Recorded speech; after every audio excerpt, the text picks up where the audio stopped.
Salut les amis, c'est le Grognard, j'espère que vous allez bien. Aujourd'hui, on va se plonger dans 5 théories fascinantes sur la création de l'univers. Préparez-vous à un voyage cosmique en compagnie de Lily et moi. N'oubliez pas de vous abonner, liker et laisser un commentaire pour soutenir la chaîne. Bon, Lily, on commence par du costaud. La théorie de l'inflation cosmique. C'est une des théories les plus fascinantes et complexes de la cosmologie moderne. Tu sais, c'est celle qui dit qu'après le Big Bang, l'univers s'est gonflé plus vite qu'un soufflé au fromage. Imagine un ballon qui se gonfle en un clin d'œil. Oui, tu imagines. En une fraction de seconde, tout ce qu'on connaît était condensé dans un espace minuscule. C'était comme si tout l'univers était comprimé dans une petite bille. Et boum! L'univers se met à grandir, mais vraiment à une vitesse folle.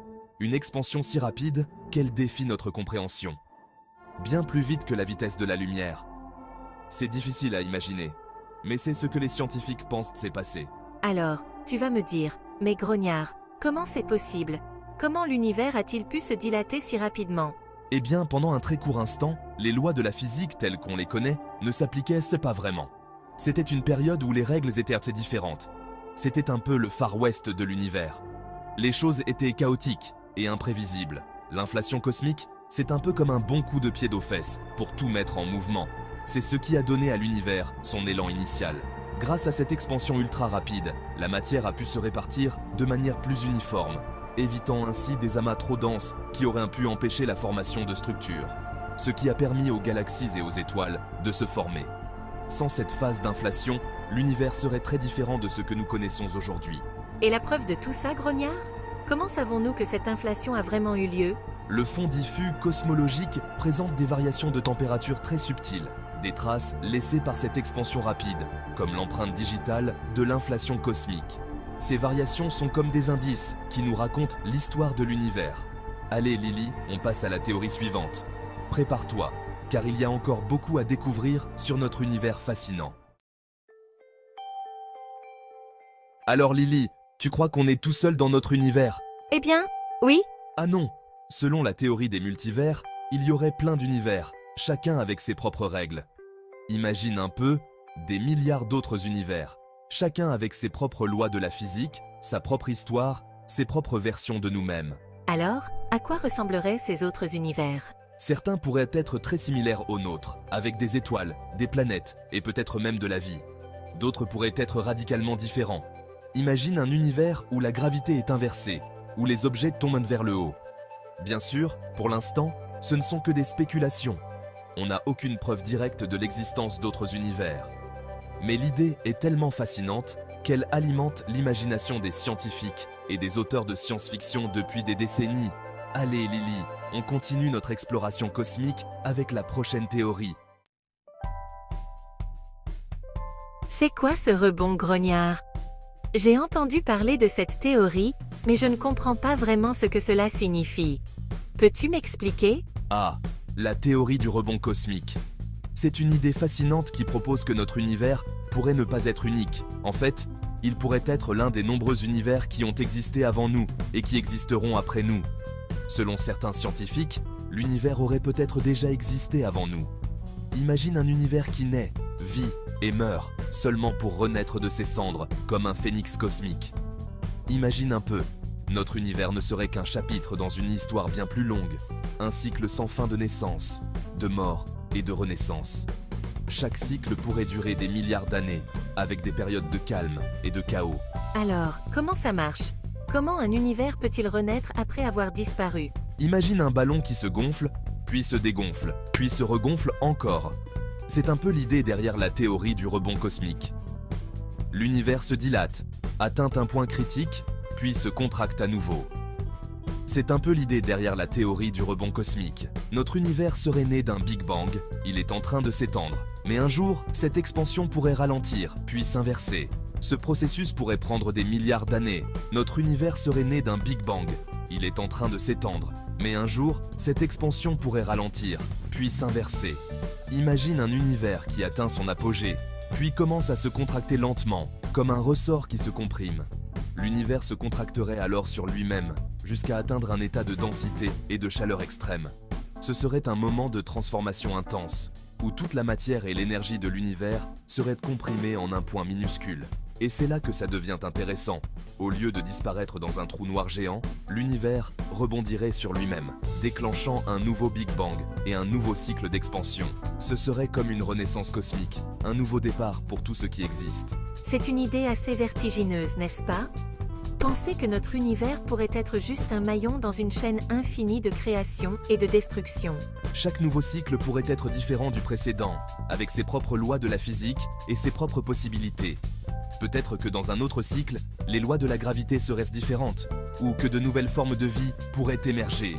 Allez, Lily, on continue notre voyage dans le monde des théories folles avec la prochaine étape. Prépare-toi à explorer des concepts encore plus étranges et merveilleux. Le cosmos est plein de mystères qui n'attendent que d'être découverts. Alors là, Lily, attention Lily, on entre dans la physique de haute volée, la gravité quantique à boucle. Boucle? Comme des cheveux bouclés? Pas exactement. En fait, c'est une théorie qui dit que l'espace et le temps ne sont pas continus, mais qu'ils sont constitués de minuscules grains, de petites boucles d'énergie intriquées les unes aux autres. Imagine un tissu, Lily, mais au lieu d'être fait de fils continus, il est tissé à partir de petites boucles reliées entre elles. Alors, pourquoi gravité quantique? Parce que cette théorie tente de réconcilier la relativité générale d'Einstein et la mécanique quantique. Le problème, c'est que ces deux théories ne font pas vraiment bon ménage. Elles fonctionnent très bien chacune de leur côté, mais dès qu'on essaie de les combiner, ça coince. C'est là que la gravité quantique à boucle entre en jeu. Elle propose une nouvelle façon de voir l'espace-temps qui pourrait permettre de réconcilier ces deux géants de la physique. Allez Lily, on continue notre exploration des confins de la physique avec la dernière théorie du jour. Holographique? Comme dans les films de science-fiction? Oui, c'est exactement ce que cela évoque. Les hologrammes que nous voyons dans les films sont des projections tridimensionnelles de données sur une surface bidimensionnelle. Mais ce concept va bien au-delà de la simple technologie de divertissement. Eh bien, figure-toi que certains scientifiques pensent que notre univers est un peu comme un hologramme. Cette idée n'est pas seulement une fantaisie de science-fiction, mais une hypothèse sérieuse explorée par des physiciens théoriciens. Imagine un instant, Lily, que tout ce que tu vois autour de toi, moi, cette table, les étoiles dans le ciel, ne serait qu'une projection d'informations contenues sur une surface lointaine. C'est une pensée vertigineuse, n'est-ce pas? Cela remet en question notre compréhension de la réalité. C'est l'idée derrière le principe holographique, une théorie fascinante qui suggère que notre univers tridimensionnel pourrait être encodé sur une surface bidimensionnelle. Cette théorie trouve ses racines dans la physique des trous noirs et la théorie des cordes. Alors, comment est-ce possible? Comment une surface bidimensionnelle peut-elle contenir toute l'information d'un univers tridimensionnel? Imagine une boîte fermée, Lily. Cette boîte représente notre univers. Selon le principe holographique, toute l'information contenue dans cette boîte pourrait être décrite par une théorie qui ne vit que sur les bords de la boîte. C'est comme si les bords de la boîte contenaient un code qui décrit tout ce qui se trouve à l'intérieur. Selon le principe holographique, toute l'information contenue dans cette boîte pourrait être décrite par une théorie qui ne vit que sur les bords de la boîte. C'est un concept difficile à saisir, mais il a des implications profondes pour notre compréhension de l'univers. C'est un peu comme si on regardait un film en 3D. L'image projetée sur l'écran est plate, mais grâce aux lunettes spéciales, on a l'illusion de la profondeur. De même, notre perception de la profondeur et de la tridimensionnalité pourrait être une illusion créée par des informations encodées sur une surface bidimensionnelle. L'image projetée sur l'écran est plate, mais grâce aux lunettes spéciales, on a l'illusion de la profondeur. Cette analogie aide à comprendre comment une surface bidimensionnelle peut créer une expérience tridimensionnelle. De la même manière, notre univers tridimensionnel pourrait n'être qu'une projection holographique d'informations contenues sur une surface lointaine. Cette idée est explorée dans le cadre de la théorie des cordes et de la gravité quantique. Alors, est-ce que ça veut dire qu'on vit dans une simulation informatique géante, comme dans le film Matrix? Cette question est souvent posée, mais la réponse est plus nuancée. Pas forcément. Le principe holographique ne dit pas que notre univers est faux ou illusoire. Il suggère simplement que notre perception de la réalité pourrait être incomplète.